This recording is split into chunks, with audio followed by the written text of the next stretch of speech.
The Trump administration, as we've been talking about, is dialing up the pressure on Venezuela and setting the stage for direct military action against the Maduro regime. The president and his national security team met in the Oval Office on Monday to go over potential options. They included key cabinet members like the Secretary of State Marco Rubio, the chairman of the Joint Chiefs of Staff, General Dan Kane, and Defense Secretary Pete Hegseth. So the meeting comes as the U.S. continues to strike alleged drug boats in the region and send more military assets to the Caribbean. And the buildup includes a fleet of ships along with 15,000 troops. The president hinted more may be coming soon. And in recent weeks, you've been working to deter Venezuelan drug traffickers, of which there are many. Of course, there aren't too many coming in by sea anymore, if you probably noticed that. People aren't wanting to be delivering by sea, and we'll be starting to stop them by land also. The land is easier, but that's going to start very soon. We warn them, stop sending poison to our country. All right, joining me now to talk about this is Congressman Joe Morelle of New York. Thank you so much for being here. It's nice to be with you. So I want to ask you about a couple things that are in the news related to this. But first, can you react to the president alluding to by land? How do you hear that? Is that something other people on the Hill will perk up at? Well, I think everyone will perk up at that. A land war is obviously a much bigger deal than what we've been engaged in. And what we've been engaged in has been a big deal.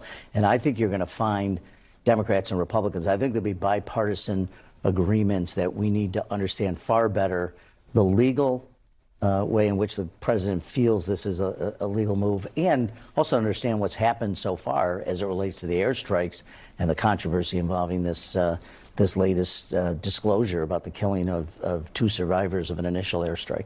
What's your response to Pete Hegseth, the White House, naming the person they say called for this order in their kind of justification for what happened? You mean throwing Admiral Bradley right under the bus? I think this is, it's indicative of the leadership in the White House, which is to blame everyone but the people responsible here for what may be an illegal order. And I think it's probably too early to say, but I certainly think congressional hearings and investigation are more than warranted in this case. The group is going to have some questions, but I wanted to ask, why now? Why do you think your Republican colleagues are raising concerns after we're showing a grid of boat strikes?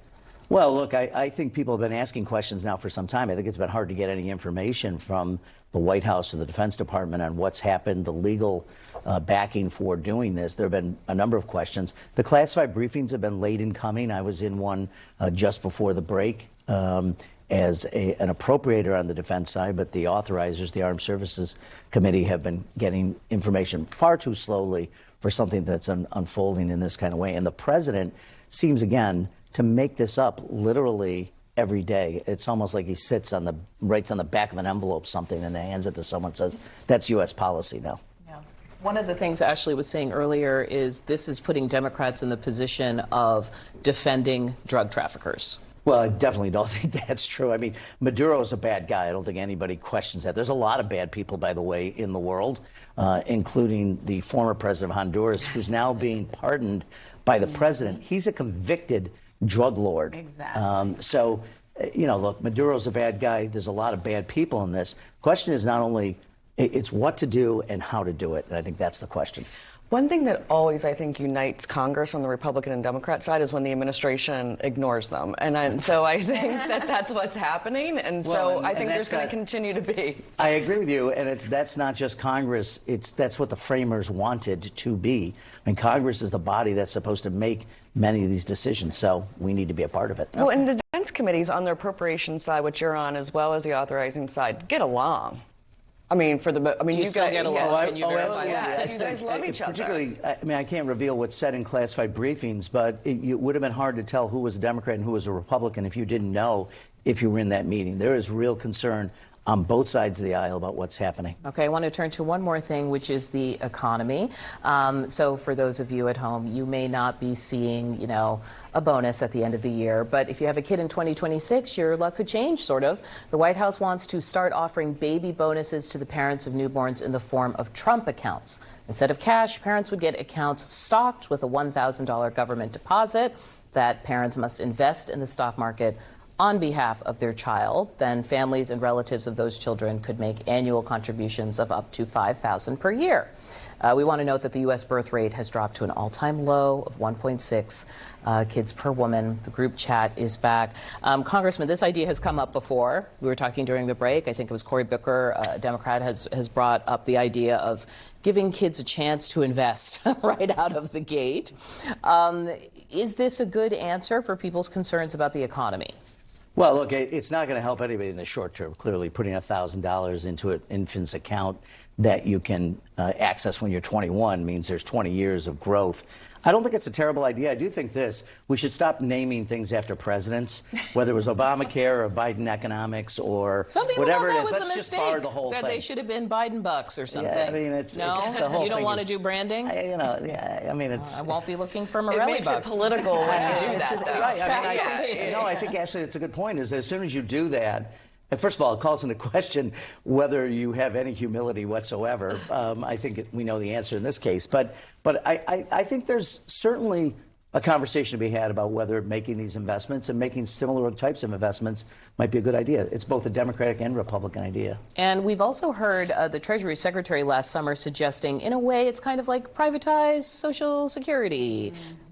Yeah. The groan over here. We're not going to have any Social Security. This has been an issue. I mean, I remember when we were talking about this back in the early 2000s when George W. Bush was trying to privatize Social Security. It was not something that was popular with the American people. And so if this is a backdoor to that, I don't think that's going to be popular with the American people either. Very long backdoor. It's a little bit like the 50-year mortgage. It does seem like the key thing here is that it's a pilot program for right now of something that, as the Congressman was saying, would at earliest start benefiting people 20 years from now.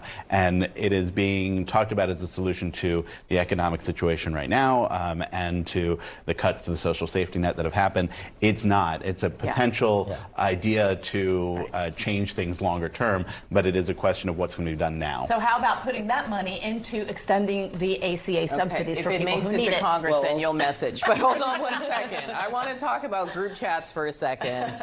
And we have been talking today about the new book from Olivia Nuzzi, American Canto. The reason why I'm coming to you, Congressman Morelle, Morelle, is not because you are involved in any allegations. Let's say that. My wife might be watching. Exactly. Please make that clear. However, does this kind of expose I guess I brought this up on the panel, and people have laughed. They're like, this is why we don't trust journalists. Like, sneaking recordings of things, sneaking into rooms, like, even the inappropriate relationships. Is this an occupational hazard of the work?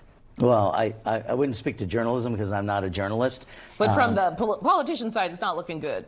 Yeah, no, I absolutely. I think, look, for people particularly who claim to talk about family values and everyone wants to be greater than thou, and then you find out it's a messier world. I don't know about their relationship. I've seen a little bit about it, but that's not in my group chat. No? No. Are you I'm sure? more interested in Wicked the Good or The End or whatever it's called. I don't know. My grandkids are watching it. I have not seen it. I saw the play on Broadway years ago. So that's in my group chat. Local politician knows nothing about it. Thank you for being here. Appreciate your time. Always. Thank you for waking up with us. I'm Audie Cornish. Please stick with us because the headlines are up next.